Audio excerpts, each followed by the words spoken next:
Hello,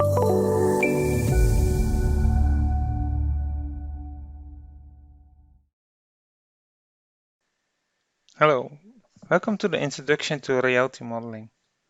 My name is Mark Rietman. I'm a consultant in the Reality Modeling and Mapping team from Bentley Systems, and I'm based in Brisbane, Australia. What we're gonna do in this session is we discuss about what is reality modeling, some real-world examples. So I'm gonna show some examples from different use cases, and some how we use the model, some examples from external software, how we can use this model for, let's say, road design or virtual inspections.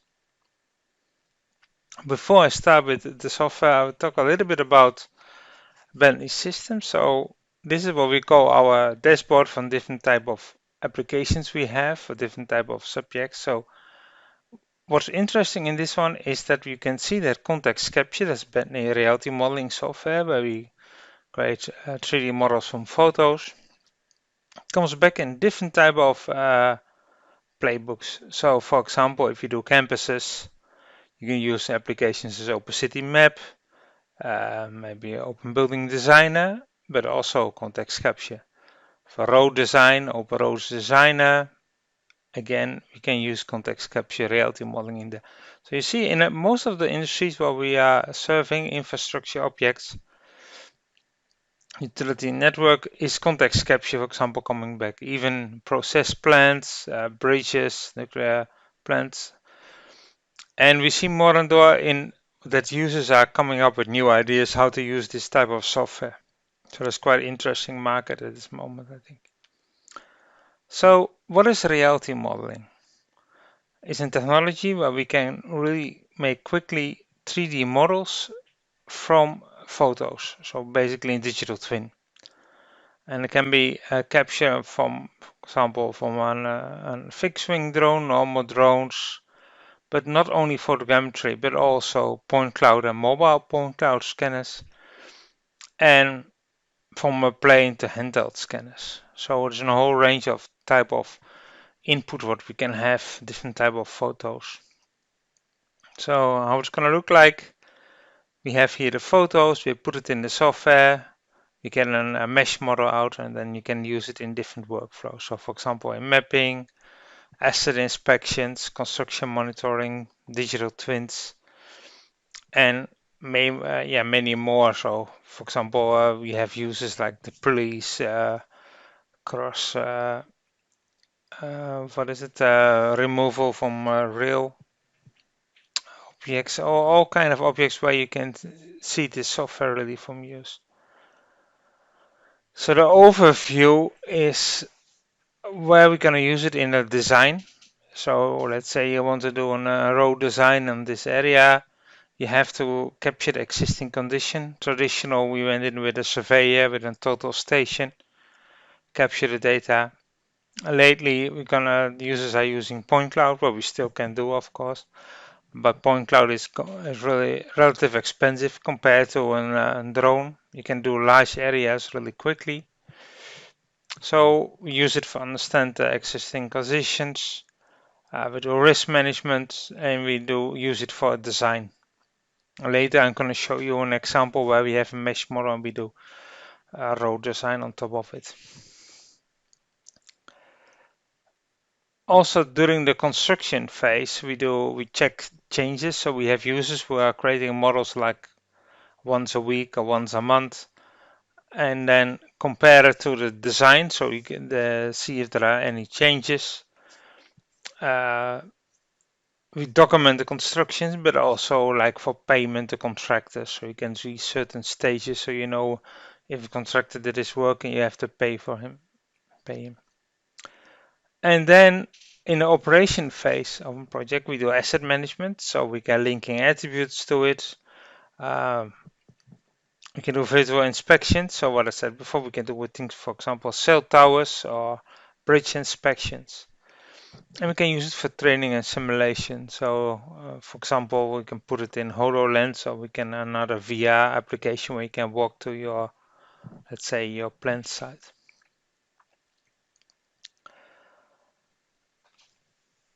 So the technique, it's what it is we capture photos with a certain amount of overlap, but we need a high-end overlap. So one photo is not enough to make a 3D model. We need to have at least every point what you want to model need to be in 3 images, and we need a lot of overlap in different angles.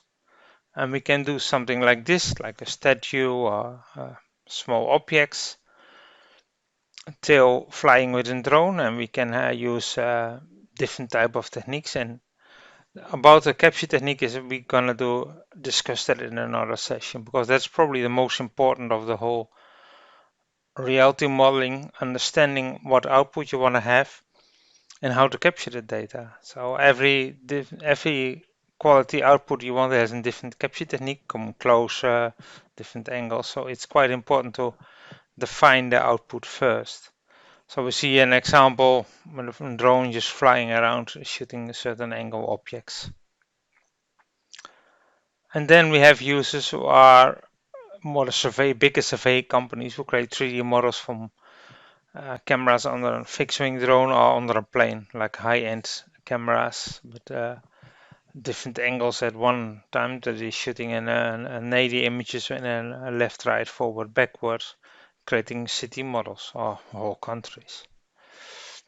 So again, a little bit the setup. So we can use phone models. You can capture data with a phone, and it's important to understand that you can really get good models from the phone because you can come closer to the object, but you need more photos than, for example, if you have a high-end camera, more megapixel. Yeah, you have to shoot less photos to get the same quality. So digital cameras where we can do certain objects, drone, different type of drone, and also that cameras under the planes. And we can have a combination of data. So I will go later. I'm going to show you an example where the user fly with a drone. Certain objects they want to have more detail. Take the digital camera, go closer, shooting objects, shooting more images, closer, combine the data, and then you get what we call a multi-resolution model. So you get an example, you have something like this, you can capture it with different devices or a combination of devices and get an output. I have some examples collected, so I'm going to show that in a ContextCapture viewer, but first I want to show one of our users, an Aerometrics. Is a company in Adelaide, Australia, and they have offices in the United States also. They did a city in Bendigo in Victoria. This is a video. So let's start playing. And they capture this with a combination of devices. So probably they use a helicopter. So they sit in a helicopter shooting images. And they can also shooting images with a handheld camera and then combine it. So they can also do plane or and even point cloud scanners. I'm not sure what devices they are using for this project. But you can see they did handheld camera because you can see under objects. This is something you cannot see from the drone or from the helicopter. So this is really one of our, I think the best use we have for doing this type of projects. But you also notice that there are no cars, no people. They clean up, so they do a lot of retouching and cleaning up the model. Yeah, so this is, I think, a really high-end quality model. So if you want to see more models from them, just Google Aerometrics, and they have different type of models online and also a lot of videos.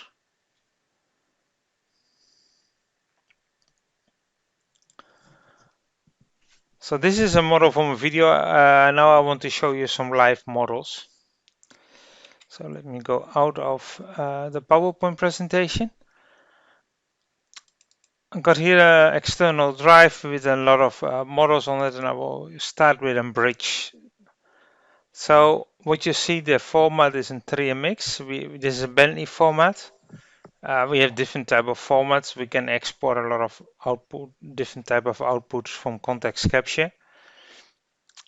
If I double click, it opens the ContextCapture viewer. The context capture viewer is also available as a free viewer, so you can go to our website, download the viewer, and you can use it for free. And a little bit about the viewer itself. What you see, we have some tools here, some display tools. You can do wireframe and texture mode, but you can also do that from a shortcut. So W is wireframe, T is texture. We have measurements tools in here, so we can measure coordinates. Depends on the coordinate system you select here. MJ55. We can do distances, so we can do between objects. We can do surfaces, and we can do volumes. And that, yeah, I don't really have an object to show volumes. Maybe we can show it later in another model. So this bridge is captured with an Mavic Pro 2, and 20 megapixel camera, really small drone. But if you check the quality for inspections, so I think it's really good quality. I can change the texture and the wireframe so you see something like this. Yeah, it's all depend on what type of quality you have. I mean, this model doesn't really have objects underneath, but you can also capture the underside of the bridge if you want. Depends on what capture technique you are using. So we can also in this viewer record videos. So for example, if I click something, I can click on an object and press a key point, another key point, another key point. Every time you want to go somewhere, you press a key point, and then if you play it, you have an animation. I already had this one in this project, so you can really quickly, you can go to full screen mode with F11, and then you can record your screen, and you have a video of your model. Of course, we can do that also with other applications where we can do more animations, but the view is really powerful. So that was a bridge, and let's see something else. So let's go to buildings. This is a really simple building. This is a capture with a Phantom 4, and we just fly twice around the building and then capture something. The reason that is a good example is simple flying, nothing special. I think everybody can do that. But you can also see in this model that we can only capture what we can model what we can see. So you see some issues over here. But for the rest, it looks really easy, good quality model. And then, yeah, you see something like this. So this is a good example to show that volumetric option. So we can do simple something like this. And we see the volumes based on the plane what I just draw. But you can also, if you want, you can set your own custom plane. So simple building. So if you want to have a little bit more advanced, better building. So for example, I can show an object here that's Fort Denison in the Sydney Harbour. So it's a really huge model and was a work in progress from our government user. This is a government user in New South Wales. It takes a little bit long to roll, but it's a really nice model to show. And this is a combination of a 42 megapixel camera where they go with a boat around the object, fly drones, and I think also some parts with handheld camera. And if you see the quality, this is really, good quality. They use it for brick replacement, so they can measure in here. We see in a lot of ground control points what they use for measuring and scaling. If you ever go from the ocean to the harbor bridge, you're gonna pass this island, so it's quite impressive model. But there's a 42 megapixel camera, and we can also doing with a handheld camera. So this is a model that's only done with a handheld camera, not with a drone. So we had two cameras, we walked around, and this is a training tower. So you see, because it's only handheld, there's no roof, and you see some issues over here, for example. So there's a hole in it because you can only model what you can see. Um,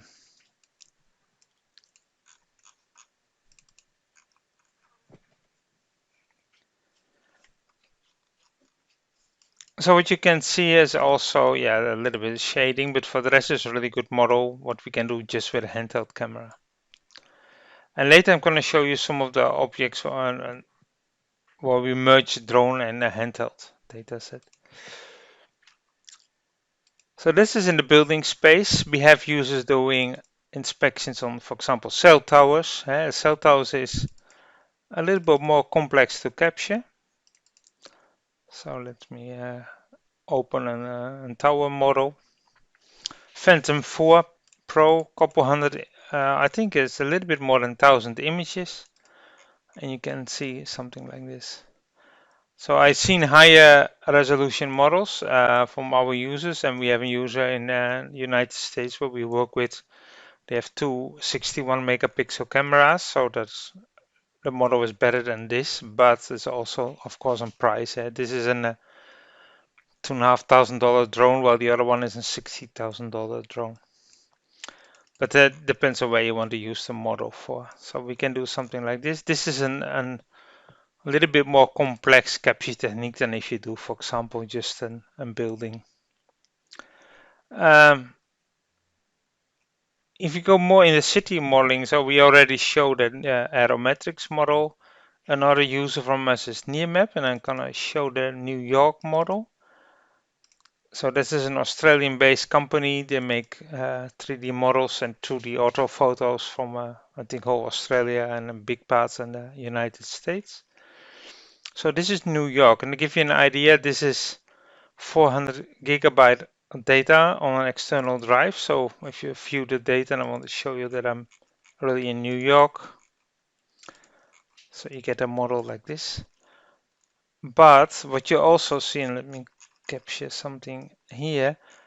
This is captured from quite high. They're flying high, they capture a lot of data and process it really quickly. So this is a completely different quality than a high-end drone model, but that's also where do you want to use it for? So I think it's quite impressive. Their models, I mean, I see models from planes that are better than this, but they're flying lower and they capture way more data, more processing time. Something like this.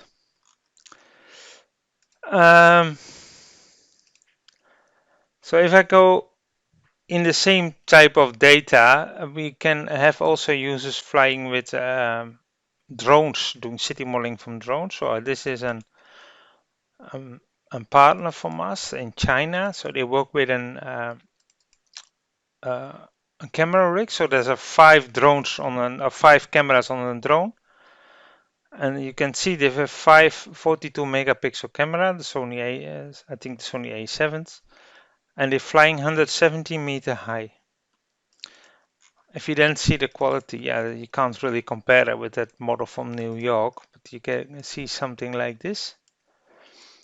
And also, if you see, the buildings, the quality, what you can see here, it's really impressive, I think. And this is just adding the photos in the software and start processing. So there's no cleanup, nothing. It's just like it is. Yeah. So we see users doing something like this. I got more examples, but this is more a little bit from the same. If you talk about fixed-wing drones, so that was captured from a fixed-wing drone, we have also models from the Wingtra. Wingtra is a vertical takeoff and landing drone. And let me I can go to this one. But this is a single camera. I think this is a 20 megapixel camera, but only a single one. So if you shoot looks okay from this. So if you see this building, and this is 135 meters high, but if you see the side of the building, yeah, it's not really nice. Depends on where you want to use the data for. So this fixed wing Wingtra drone, we see that often users are using that in mine sites. If I go, for example, to something like this, where they, yeah, capture something like this, where the 3D model is, the 3D quality is not that important. Um, Other type of models, we see a lot of interest for things like the iPhone. So let's capture a data set what I did with my iPhone 8. A couple hundred images shooting around. I scaled it based on points that I measure in the model, and then you get something like this. Yeah, I think a good quality just from things like an iPhone. So you see here. And the advantage of if you walk around with an iPhone, you can come really close to the object. So yeah, you can really create something like this. Um, Heritage sites, we have users doing heritage objects. So let's go. So we've got an object here in Vietnam where I downloaded a data set from a free website, and what we just this is a combination of drone and handheld. So this is probably the drone quality at the top, and then the handheld quality is what you see on the walls and here, for example. It's a little bit hard to zoom in, but something like this. There are some use cases. We have a lot of government users doing this type of stuff. Let me see what I show now. Yeah, users are doing something like this in person. This is captured with a certain type of camera rig system where we shooting a lot of images at the same time. So you can see he needs to shave, but his ear is quite clean.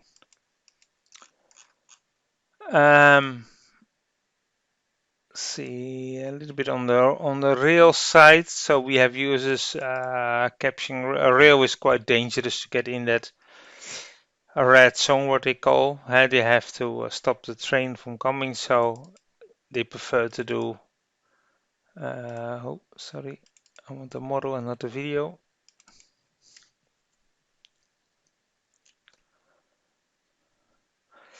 And this was quite challenging because we were not allowed to fly on top of the drone. We did over top of the rail, so we have to do it from the side. But then in general, I think we get a really good model out, considering that we couldn't fly on top of it. If you fly on top of it, you can get a better quality model.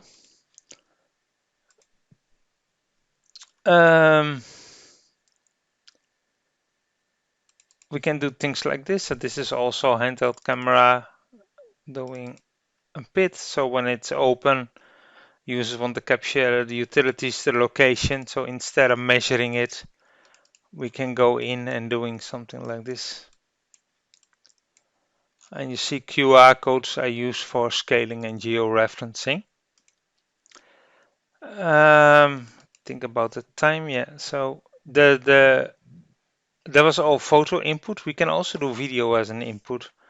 So for example, I got did a project in Cambodia, and we found this object Angkor Wat on YouTube. I downloaded a YouTube video, and there is a music on. Let me toggle the music off. So this is just a YouTube video what I just downloaded, and then I put it in ContextCapture, and then this is the output of the model. You can also, of course, capture. We have users who capture. We will capture with video because it's sometimes easier to do than photos. But yeah, it's not really is a good model if you consider it comes from YouTube. Plant models, we see a lot of interest nowadays from users who want to do digital twins. So kind of on a plant site here, and what we did is we capture with a drone, and then we went in with the handheld camera and merged images together. So this is drone quality. But then the user want to have certain objects more detailed than this. So we went here with a handheld camera and we capture data and then merge the data sets together while we can read objects like this, for example. So this is drone and handheld. I think this is a little bit the models that I wanted to show, considering the time that I have. So let's go back to the PowerPoint.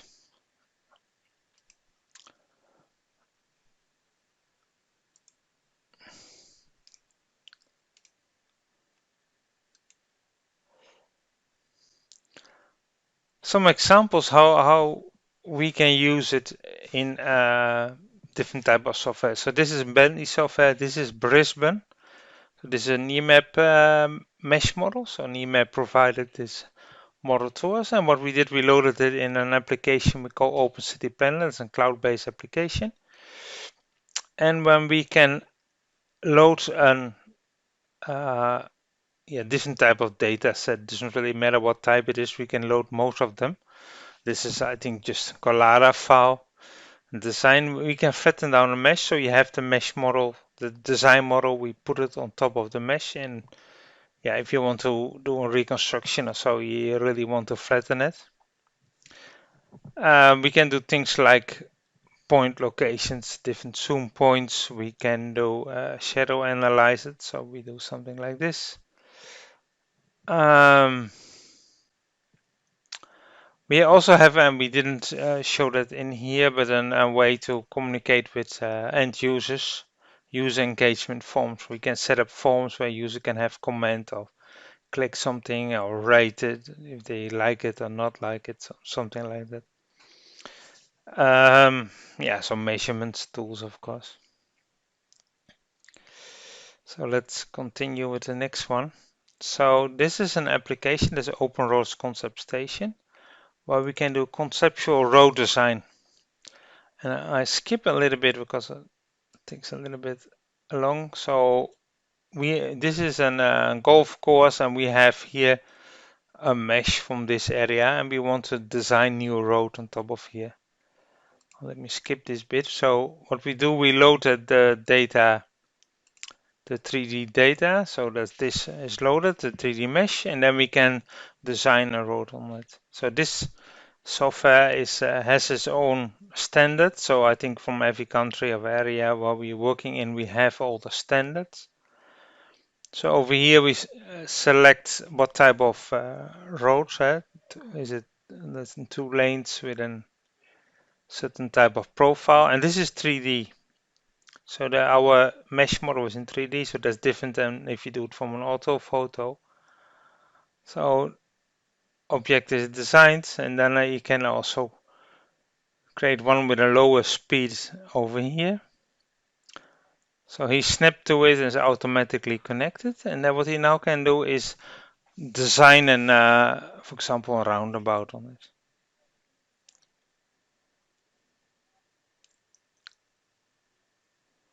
So you see over here, a roundabout is created. So this conceptual road design, you can export it to other type of applications. And there's also a price behind it. We don't show it in here, but you can have a price behind it, so roughly estimate of the price. This is not a Bentley application, but it's a Siemens application where they do VR. So we have a reality mesh created with ContextCapture. You place your object and you can walk to your model and see. So a little bit more on training part. there are more applications who can do that, and we can load most of the reality meshes in these applications.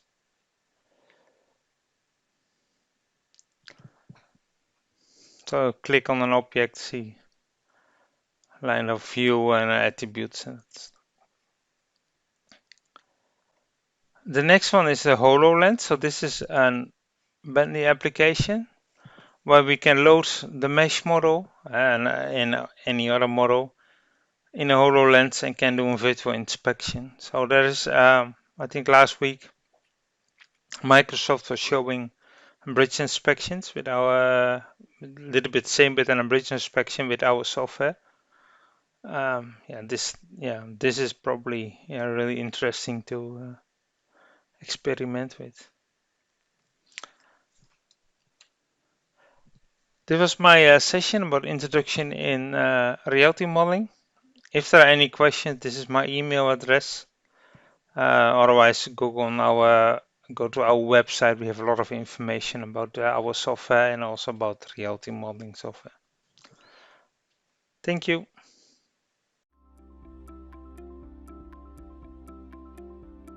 If you found this video helpful, please give it a like. If you want to see more such series, consider subscribing to our channel. Thank you, and see you next time.